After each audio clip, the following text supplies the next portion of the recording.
Before we get started today on the show, I want to kind of give everybody a quick primer on the American League East, which is a big part of what we're going to be talking about. There are 5 teams in that division. Standings of today, as of June 15th on a Tuesday, Rays are at the top with a win-loss record of 43 wins, 24 losses. Red Sox, 3 games behind, 40 wins, 27 losses. Blue Jays, who we're going to look at hard today because they've got a lot of growth and they're making a big difference in the American League East. I expect to see them grow. Blue Jays right now are 33 games wins, 31 losses. Yankees, 33 wins, 32 losses. Orioles, 22 wins and 43 losses. So 4 of the 5 teams are above 500 in their winning percentage, with the Orioles lagging behind 20 games. So I'm expecting a lot of good things out of the Blue Jays. They really seem to be on an upward swing. And we'll talk to Brent Cardy about this in just a second.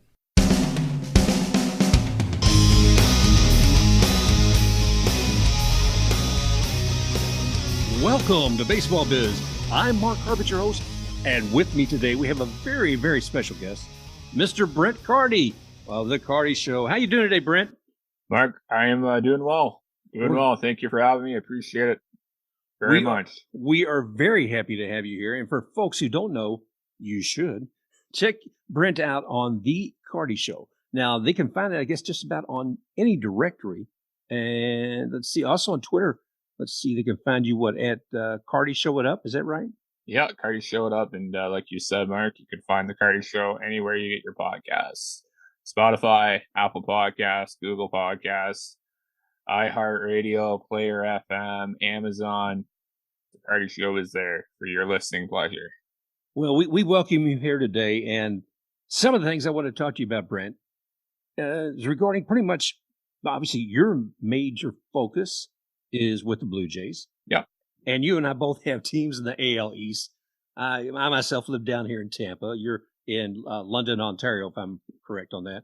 Yes, sir. All right. And we both love our teams. And I think anybody who's not a Red Sox or a Yankees fan, it's like, what are the other 3 teams in the AL East? Yeah. But this year, the Blue Jays and the Rays have woken up some of the national media.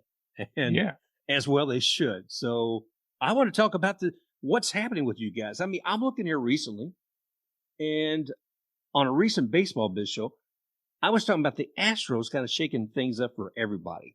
Sure. And, they were coming in, and they're actually playing more games in the AL East than the Yankees between, May and June. But you guys, let's see what you faced them in the first part of June. And let's see, y'all won 1 of the 3. I'm just looking at the strengths of what all people are going to see here. Now with the White Sox, which is, these guys are unbelievable. And the Rays played them for the first game in a 3-game series last night. And it's terrifying to me when we're playing them. They've got so much talent. You guys, let's see, you won 1 of the 3. And that was a 6-2. And of course, my favorite is you guys with the Red Sox, man. Yeah, that was a good series. It was I think the Jays could have won all 4, to be honest with you. Especially last night. Nathan Eovaldi went 6 2/3, shut the lineup out. And that's a big outing for the Red Sox after your team gives up 18 runs. Went to the bottom of the 9th, 2 out. Vladdy, of course, Vlad Guerrero Jr. tied it up, and then the Jays lost last night when Rafael Devers doubled home Alex Verdugo. And those games, all 4 games, have been close. And the problem with Toronto, Mark, I know you guys in Tampa are not having this problem, but it's the back end of the bullpen.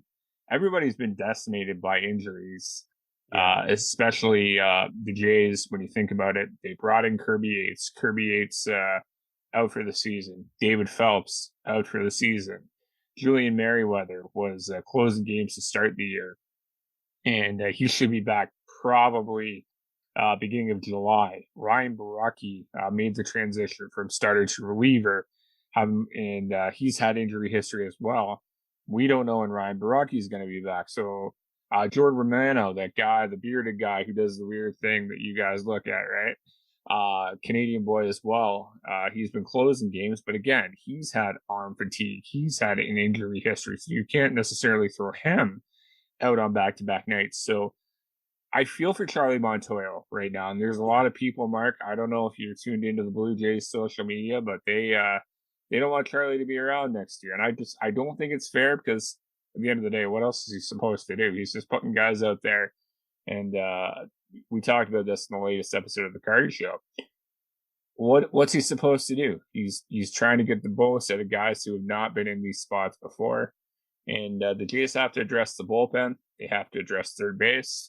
This Kevin Biggio, he's a great hitter, gets on base, has the potential to be a guy that can hit 20, 25 home runs, driving 75, probably steal 20 bases, but he can play third base, but you don't want him there every day. And I think at some point you need to put him either back at second base, maybe put him at first, maybe just do what the Rays did with Ben Zobrist and put him everywhere. So that's what's happening right now in Toronto. I think we feel confident about this team, but you mentioned your team, the Tampa Bay Rays, continuously getting overlooked. And I don't know why at the start of the year nobody was talking about them, right? They were in the World Series, right? I don't know if everybody forgot that. Even if it was a weird 2020 World Series, this is a good club. It's a good club. You guys traded away Willy Adames, and you haven't missed a beat. And look what Willy Adames has done for the Brewers. Yeah, I mean, I think some players just magnify once they leave a team, and that's certainly the case with Willie. And we all have players we love. You know, Sure. we love their performance, and we love them as an individual. What they do with the team, the energy that Willie brought, as far as the excitement, the celebrations he would do when a player came in, from a home run or whatever, those sort of things added a dimension to watching the game. And I know it added a dimension to those players as well. And you wonder who's going to step up with that. If you were going to look at the Blue Jays right now, who is a person in that dugout or even on the field, maybe who generates a lot of excitement, who grabs the heart of the team and shares that with them? Who would you say was that? There's an easy one. That's Vladdy Guerrero Jr. That guy is just, he is the heartbeat of this team right now. And George Springer, Toronto, believe it or not, signed him in the offseason, and he's played 4 games. Yeah. And I don't know where this club will be without Vladdy's contribution. And it's no shot at Teoscar Hernandez, who is another guy who brings a lot of high energy. Same with Bichette. Another guy that I was really excited, Mark, at the start of the year that they brought in was Marcus Semien. Marcus Semien is a good ball player. He stays in the game. He plays good defense. He hits for home runs. He's got speed. He gets on base. And Vladdy has just been something else this year. Remember, there's a lot of people that wrote him off last year, myself included. If I were to extend the big 14-year contract like San Diego did with Tatis, I wouldn't have done it with Vladdy last year, but I'm more than happy to do it right here, right now. And that guy's just brought energy. You can see, and that's kind of a parallel between the Rays and the Blue Jays, is that the clubhouse, all these guys like each other. You know what I mean? They're around, they're talking baseball. And that creates to a winning team. Like Biggio, Bichette, Guerrero, they all played together through the minors, right? I'm not familiar with Tampa, but I imagine a lot of those guys. I'm sure Walls and Brett Phillips and I know Yandy Diaz came over in the trade, but a lot of those guys played together. So that's the thing. There's a lot of camaraderie. There's a lot of history. These guys know each other very well, and they like each other. But sorry, long story short, to answer your question, 100% Vladdy. No, I'm glad you gave us the depth on there. But yeah, Vladdy is it, man. I look at this guy, and he made a commitment on the offseason too. He dropped a lot of weight, and his intensity, on the there when he's at bat is huge. But you also still get kind of there's a human being behind that intensity. Oh, yeah. There's a friendliness, and I'm just so glad to see him there. I mean, I look at you guys, and I say, okay, when's Springer coming back? That's one guy. I look at Marcus Semien and I say, yeah, that's fantastic. And you guys got another junior who makes a difference on the team as well. How's he doing anyway? Lourdes Gurriel Jr. He's doing good. I think the thing with Lourdes is that there's a lot of trade talk going into the off season because the Jays signed Springer. The thought was Springer is going to play center. Randall Grichuk, who was under contract, was another guy that was subject of trade talks. And I'm pretty sure most people thought that the Jays were not going to move on Teoscar Hernandez. Teoscar kind of has done what Edwin Encarnacion did. And for anybody who's not familiar with that, Edwin, when he came to the Blue Jays, he played third base. He played terrible defense.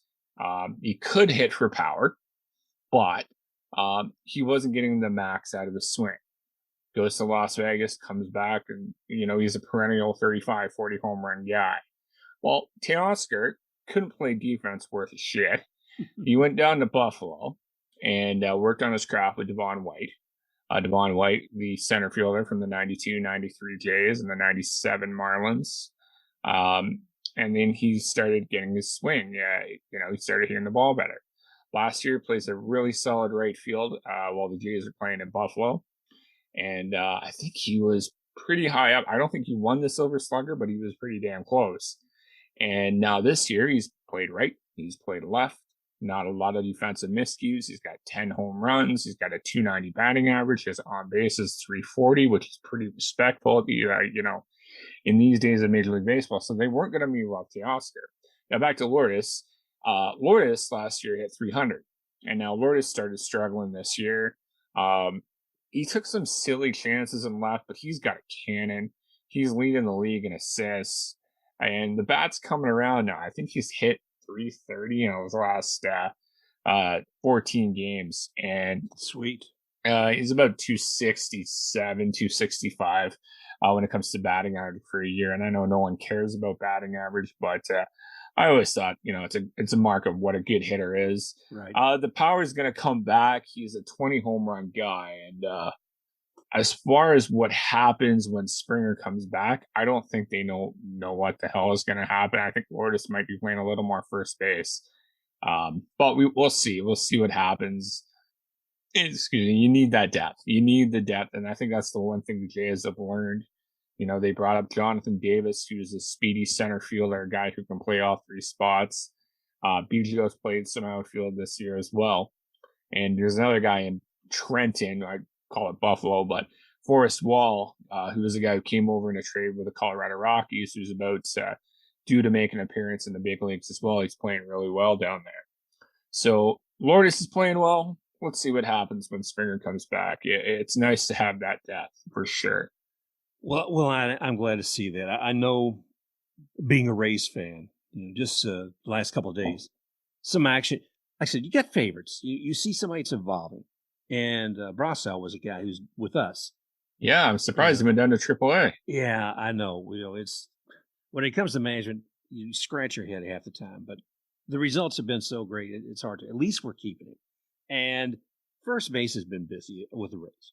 We had Yoshi, we had Choi, we've got Yandy, and we had Nate Lowe.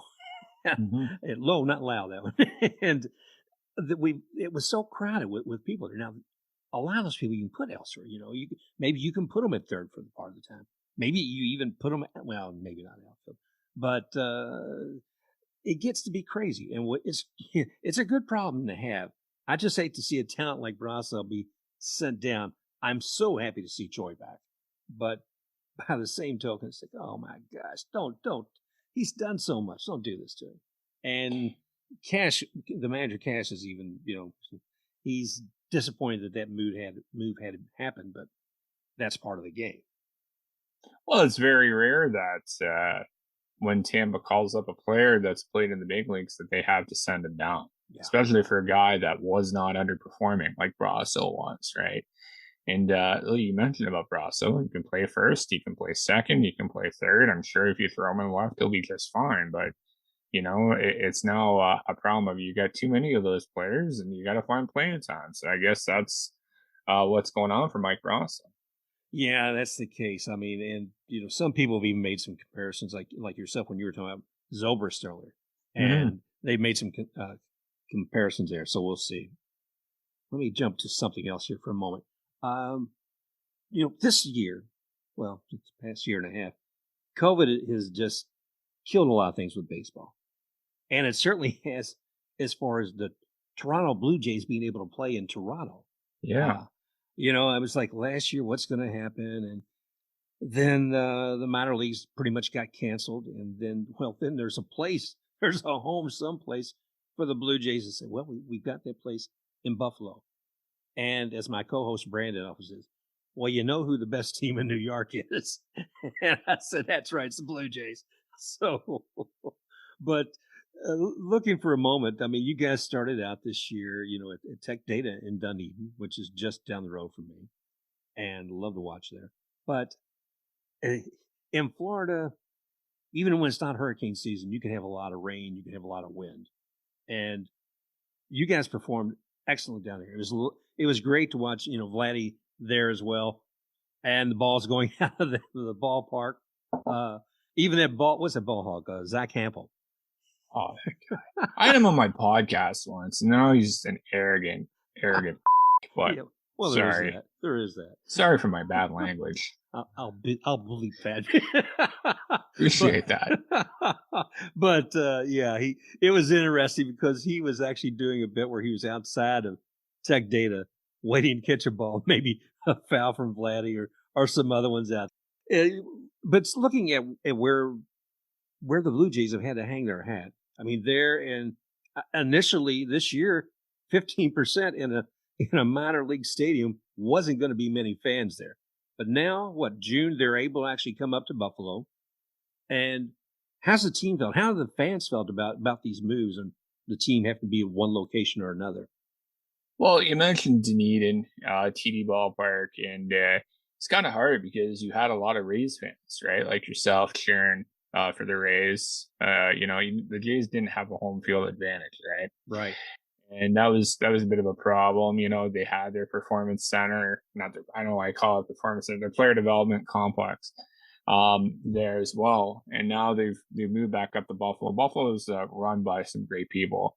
The Rich family, Mike Piskowski's the president of operations for the Buffalo Bisons. In turn, working with Mark Shapiro, they've done a great job renovating the clubhouses, moving the bullpens to the outfield. And Sahlen Field was the maximum capacity, I believe, is 18,000, and that was reduced because Buffalo tried to get a baseball team in 1991, and they lost to the Marlins. And Buffalo is a good city. They're good people. It's nice and close to the border, so they're going to have Blue Jays fans show up and cheer, which they've had. They're having a good time down there, and that's great to see because they deserve it. They've been so good. That relationship when it comes to player development between Toronto and Buffalo is fantastic. I don't know why it didn't occur sooner, but it's been great. And now you're seeing the benefits of that. Sahlen Field's a beautiful ballpark, and look, you can have doesn't matter how many people you have in the stands. The mound's going to be 60 feet, 6 inches. The base paths are still going to be 90 feet. The outfield's still 400 dead center, and I think 390 down the lines. So it's the same dimensions. They're going to have more fans right now in Buffalo than they will in Toronto if they went back to Toronto. If they are going to go back to Toronto, I think it's end of August, if I were to make a guess. But you never know. Things change with COVID every minute, as you guys are aware, and we'll see what happens. But Buffalo's been a great ballpark. A lot of the guys have played in Buffalo. They're familiar with the city, how things work. So it's not been a problem. It's been tough. I mean, no doubt about it. What they've done is impressive, making the playoffs last year, floating above 500 still. So we'll see what happens. But this is a good, young, resilient ball club. And I think it's going to bring the team closer together, playing in Dunedin, now going to Buffalo. And I'm sure at some point they'll end up in Toronto before the end of the year. Well, I'm looking forward to it because I just think any home team out, I'd like to see them play in their hometown. But the advantage of Buffalo being so close, it's a lot closer than Dunedin. Yeah. So I'm glad to see that. I mentioned earlier that there was no minor league season last year. And Correct. where they're at now, the Buffalo Bisons, are they playing there? Are they Buffalo's sharing so with the minor league realignments, there was a whole bunch of teams that shifted organizations, shifted levels. The American Association had some teams become minor league affiliates. Some teams moved there. Whole bunch of Appalachian League teams formed their own MLB draft league. And as far as the Bisons go, they are playing in Trenton, New Jersey. So the Trenton Thunder, they're a longtime affiliate of the New York Yankees. They went with another city that escapes my mind right now. But Buffalo has been playing in Trenton. And I imagine once the Jays leave Buffalo back to Toronto, whether it's the end of this year or it's 2022, Buffalo will be back playing at Sahlen Field. Well, I was glad to see that the folks at Sahlen Field were able to convert it to be acceptable with MLB, standards and the lighting, all of that. And I know when our Rays went to play here, I was looking at the housing, the tents they had back there. So, still, it's like, wow. I mean, if you have to pull something together, everything may not be ideal, but daggone it, if they didn't do a fantastic job, making that and converting it to something that was going to be acceptable and workable with Major League team. Yeah. No, the people in Buffalo are great. They're great people. I've had them on my podcast many times from announcers back in the day, Ben Wagner, Pat Malacaro a couple weeks ago, Mike Wiskowski I've had on. The Rich Baseball Operations people are great people. And I couldn't be happier for the city of Buffalo. They deserve a Major League team. As far as I'm concerned, at the best of times, if you're good enough to host an NHL hockey team, if you're good enough to host a football team, why not have a baseball team? Yeah. Why not? I think it works. And they won't admit it. They're telling me they're happy with the Bisons, and all more power to them. We'll see what happens, but I think they're going to enjoy the process, and they deserve it, man. So I hope they enjoy it. Well, thank you. I appreciate your insight on that because, like I said, it's been interesting to watch, and I look forward to the day that they're able to play back in Toronto as well. Now, let me ask you about that 5-man rotation, and one guy I definitely want to hear you talk about is Alek Manoah. So Alek Manoah has made 4 starts now. Pitched last night against the Boston Red Sox. Dominated AAA at the start of the year. He's a guy that I'd like to see if he could get a little more economical with his pitches. He could get through 7, maybe he could get through 8, but right now he's getting through 6. And his opening start against the Yankees at Yankee Stadium, 6 shutout innings. You're going to take that every time. Last night at Fenway, 6 innings, 1 run. You're going to take that every time. The other 2 starts in between was a 4-inning start against the Marlins. And I want to say it was a 5-inning start against the White Sox. I could be wrong, but power guy, 95, 96. He's got a really good slider. The slider, he's just got to watch the arm angle. He's got kind of, if you can see my arm, he's got this delivery like this, right? Kind of cuts across. And it really provides good deception. It's very deceiving. And he just has to get a little more break on that slider. He's got to work on the changeup. He didn't throw a lot of changeups last night. Fastball sits at 95, between 93 and 95. And it's a good pitch. He's got to make sure to keep it down, though. He doesn't want to elevate it.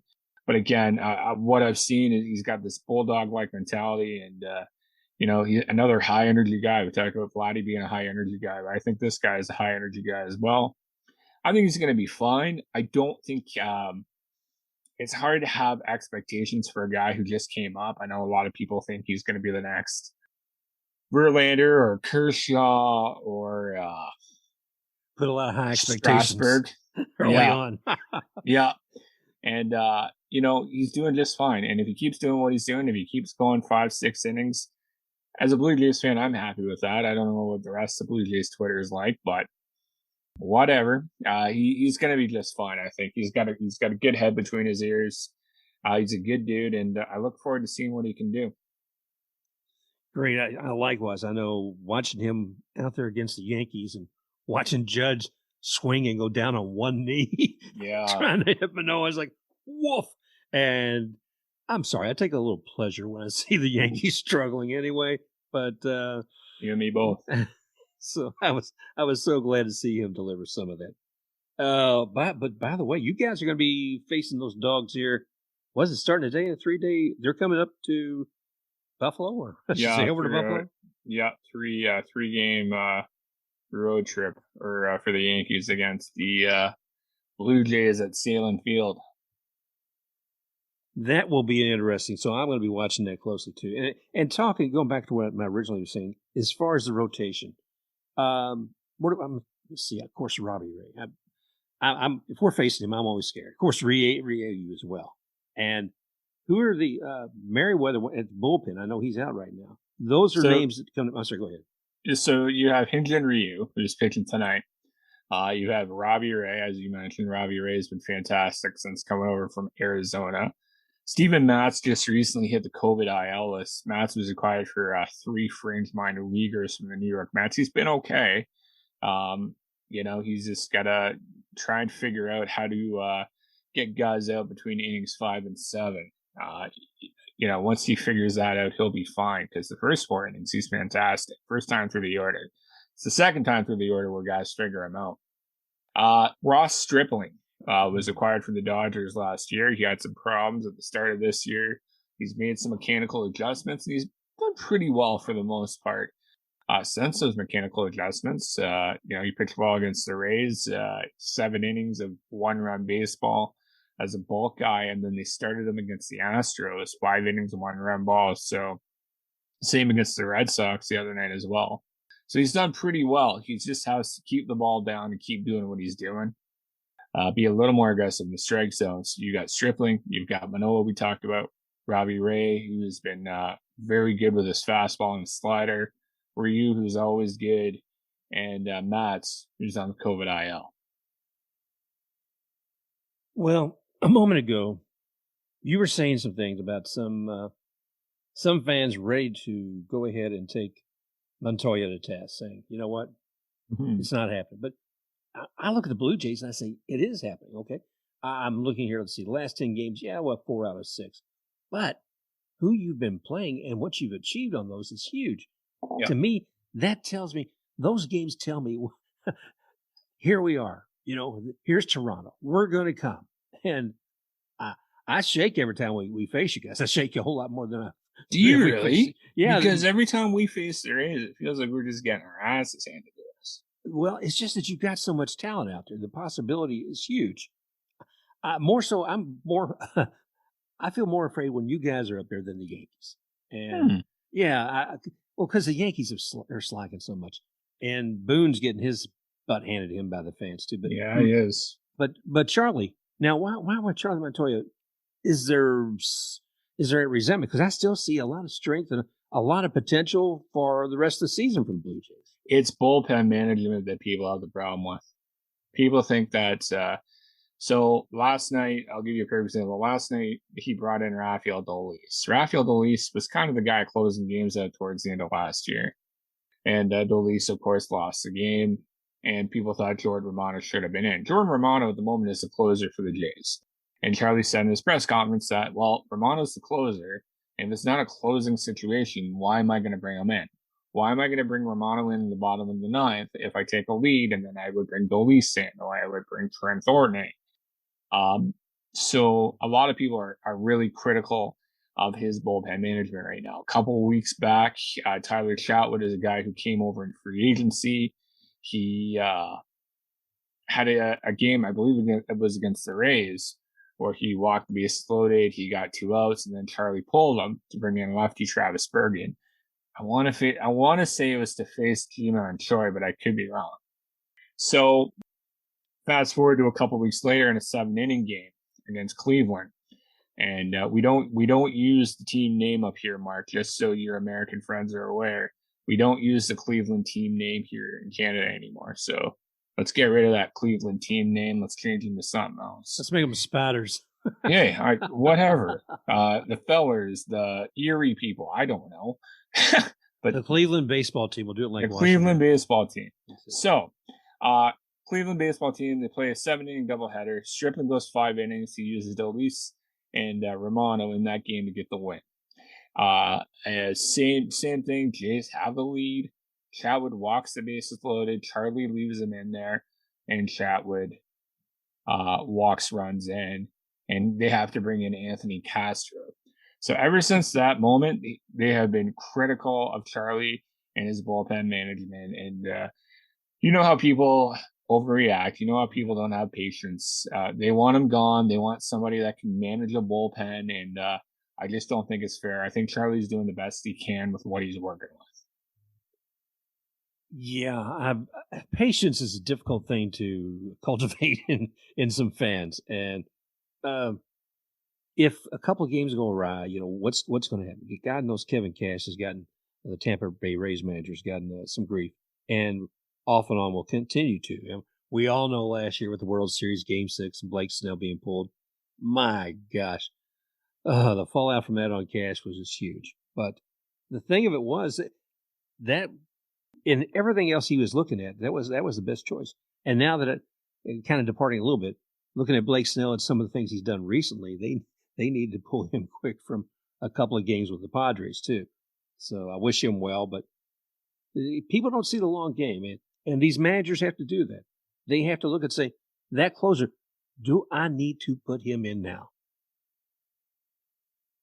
Oh, as long as we're talking about closers, I'm jumping all over the place, but how about Aroldis Chapman? Yeah, he's sad. You expected better. They're getting Brent back, though. I mean, that could be interesting.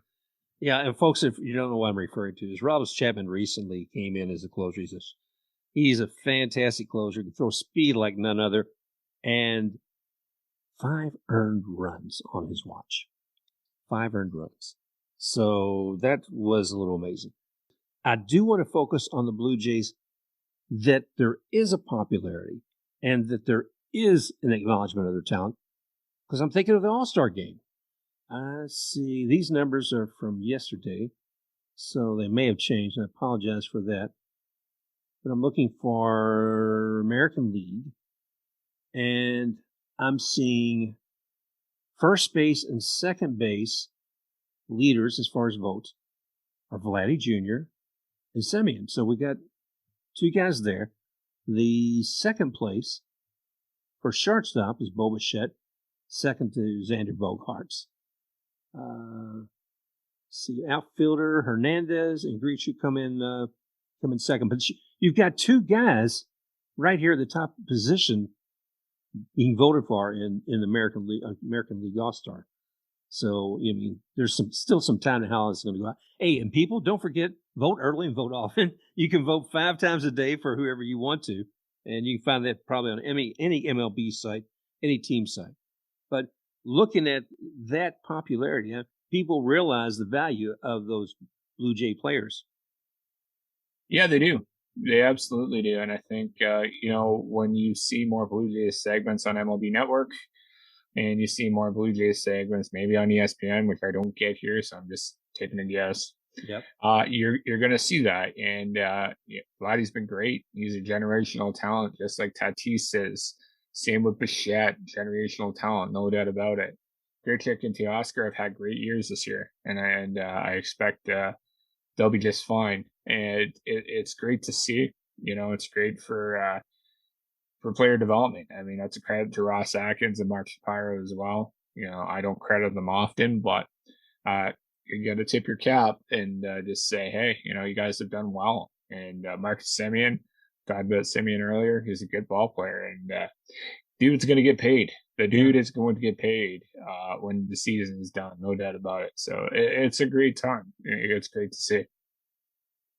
Well, I'm excited to see with when Merriweather comes back, when Springer comes back, and it will make an impact.